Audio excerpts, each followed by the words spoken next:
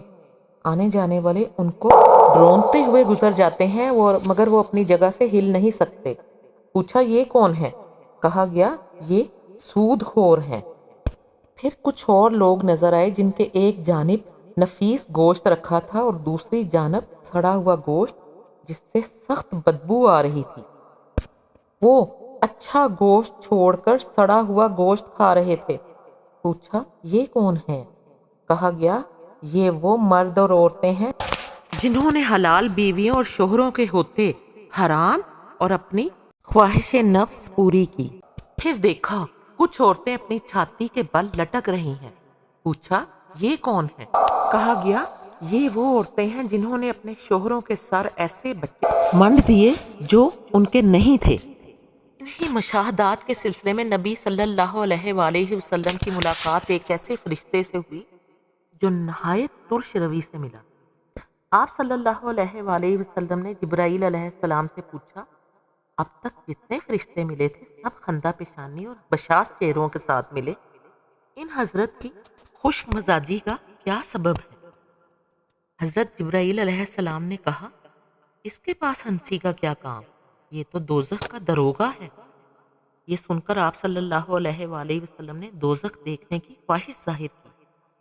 اس نے یکا یک آپ صلی اللہ علیہ وآلہ وسلم کی نظر کے سامنے سے پردہ اٹھا دیا اور وہ دوزخ اپنی تمام ہولناکیوں کے ساتھ نمودار ہو گئی۔ اس مرحلے سے گزر کر آپ صلی اللہ علیہ وآلہ وسلم دوسرے آسمان پر پہنچے۔ یہاں کے اکابر میں دو نوجوان سب سے ممتاز تھے۔ تعارف پر معلوم ہوا یہ یحییٰ علیہ السلام اور عیسیٰ علیہ السلام۔ تیسرے آسمان پر آپ صلی اللہ علیہ وآلہ وسلم کا تعارف ایک ایسے بزرگ سے کرایا گیا جن کا حسن عام انسانوں کے مقابلے میں ایسا تھا جیسے تاروں کے مقابلے میں 14ویں کا چاند۔ معلوم ہوا یہ یوسف علیہ السلام ہے۔ چوتھے آسمان پر حضرت ادریس علیہ السلام، پانچویں پر حضرت ہارون علیہ السلام، چھٹے پر حضرت موسیٰ علیہ السلام آپ صلی اللہ علیہ وآلہ وسلم سے ملے۔ ساتویں آسمان پر پہنچے تو ایک عظیم و شان محل یعنی بیت المعمور کو دیکھا جہاں بے شمار فرشتے آتے اور جاتے تھے۔ اس کے پاس آپ صلی اللہ علیہ وآلہ وسلم کی ملاقات ایک ایسے بزرگ سے ہوئی جو خود آپ صلی اللہ علیہ وآلہ وسلم سے بہت مشابہ تھے۔ تعارف پر معلوم ہوا کہ یہ حضرت ابراہیم علیہ السلام ہیں۔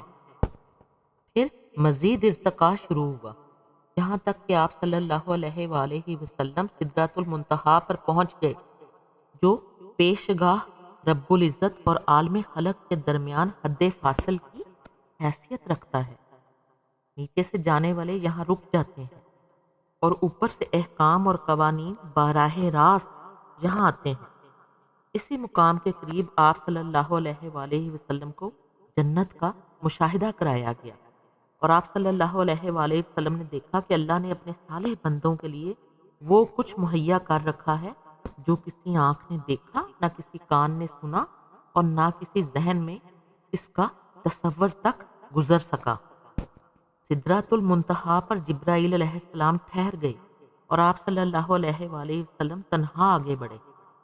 ایک بلند ہموار سطح پر پہنچے تو بارگاہ جلال سامنے تھی۔ ہم کلامی کا شرف بخشا گیا۔ جو باتیں ارشاد ہوئیں ان میں سے چند یہ ہیں۔ نمبر 1، ہر روز 50 نمازیں فرض کی گئیں۔ نمبر 2، سورہ بقرہ کی آخری 2 آیتیں تعلیم فرمائی گئیں۔ نمبر 3، شرک کے سوا دوسرے سب گناہوں کی بخشش کا امکان ظاہر کیا گیا۔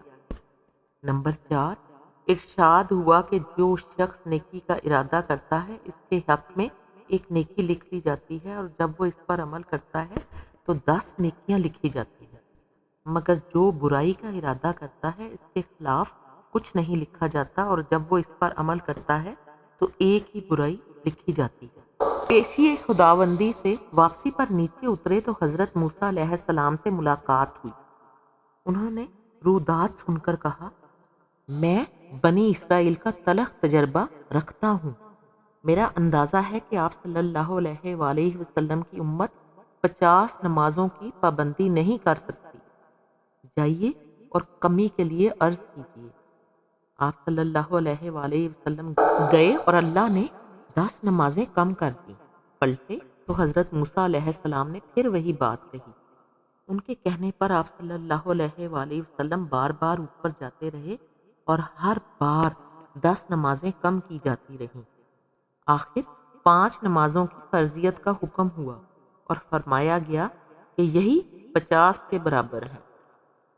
واپسی کے سفر میں آپ صلی اللہ علیہ وآلہ وسلم اسی سیڑھی سے اتر کر بیت المقدس آئے، جہاں پھر تمام پیغمبر موجود تھے۔ آپ صلی اللہ علیہ وآلہ وسلم نے ان کو نماز پڑھائی جو غالباً فجر کی نماز تھی، پھر براق پر سوار ہوئے اور مکہ واپس پہنچ گئے۔ صبح سب سے پہلے آپ صلی اللہ علیہ وآلہ وسلم نے اپنی چچا زاد بہن ام ہانی کو یہ رودات سنائی، پھر باہر نکلنے کا قصد کیا۔ انہوں نے آپ صلی اللہ علیہ وآلہ وسلم کی چادر پکڑ لی اور کہا، خدا کے لیے یہ قصہ لوگوں کو نہ سنائیے گا، ورنہ ان کو آپ صلی اللہ علیہ وآلہ وسلم کا مذاق اڑانے کا ایک اور شوشہ ہاتھ آ جائے گا۔ مگر آپ صلی اللہ علیہ وآلہ وسلم یہ کہتے ہوئے باہر نکل گئے کہ میں ضرور بیان کروں گا۔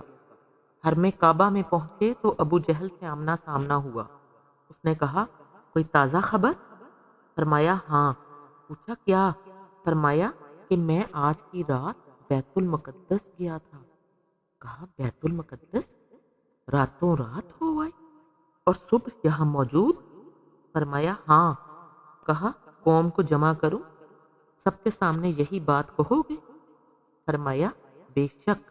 ابو جہل نے آوازیں دے دے کر سب کو جمع کر لیا اور کہا، لو اب کہو۔ آپ صلی اللہ علیہ وآلہ وسلم نے سب کے سامنے پورا قصہ بیان کر دیا۔ لوگوں نے مذاق اڑانا شروع کر دیا۔ 2 مہینے کا سفر ایک رات میں؟ ناممکن، محال۔ پہلے تو شک تھا، اب یقین ہو گیا کہ تم دیوانے ہو گئے ہو۔ آنن فانن یہ خبریں تمام مکہ میں پھیل گئیں۔ بہت سے مسلمان اس کو سن کر اسلام سے پھر گئے۔ لوگ اس امید پر حضرت ابوبکر رضی اللہ تعالیٰ عنہ کے پاس پہنچے کہ یہ محمد صلی اللہ علیہ وآلہ وسلم کے دستے راست تھے، یہ پھر جائیں تو اس تحریک کی جان ہی نکل جائے۔ انہوں نے یہ قصہ سن کر کہا، اگر واقعی محمد صلی اللہ علیہ وآلہ وسلم نے یہ واقعہ بیان کیا ہے تو ضرور سچ ہوگا۔ اس میں تعجب کی کیا بات ہے؟ میں تو روز سنتا ہوں کہ ان کے پاس آسمان سے پیغام آتے ہیں اور اس کی تصدیق کرتا ہوں۔ پھر حضرت ابوبکر رضی اللہ تعالیٰ عنہ حرم کعبہ میں آئے۔ رسول اللہ صلی اللہ علیہ وآلہ وسلم موجود تھے اور ہنسی اڑانے والا مجمع بھی۔ پوچھا، کیا واقعی آپ صلی اللہ علیہ وآلہ وسلم نے ایسا فرمایا ہے؟ جواب دیا ہاں۔ کہا بیت المقدس میرا دیکھا ہوا ہے۔ آپ صلی اللہ علیہ وآلہ وسلم وہاں کا نقشہ بیان کریں۔ آپ صلی اللہ علیہ وآلہ وسلم نے فوراً نقشہ بیان کرنا شروع کر دیا اور ایک ایک چیز اس طرح بیان کی گویا بیت المقدس سامنے موجود ہے اور دیکھ دیکھ کر اس کی حقیقت بتا رہے ہیں۔ حضرت ابوبکر رضی اللہ تعالیٰ عنہ کی اس تدبیر سے جھٹلانے والوں کو ایک شدید ضرب لگی۔ وہاں بکثرت ایسے آدمی موجود تھے جو تجارت کے سلسلے میں بیت المقدس جاتے رہتے تھے۔ وہ سب دلوں میں قائل ہو گئے کہ نقشہ بالکل صحیح ہے۔ اب لوگ آپ صلی اللہ علیہ وآلہ وسلم کے بیان کی صحت کا مزید ثبوت مانگنے لگے۔ فرمایا، جاتے ہوئے میں فلاں مقام پر فلاں قافلے پر سے گزرا جس کے ساتھ یہ سامان تھا۔ قافلے والوں کے اونٹ براق سے بھڑکے، ایک اونٹ فلاں وادی کی طرف بھاگ نکلا۔ میں نے قافلے والوں کو اس کا پتہ دیا۔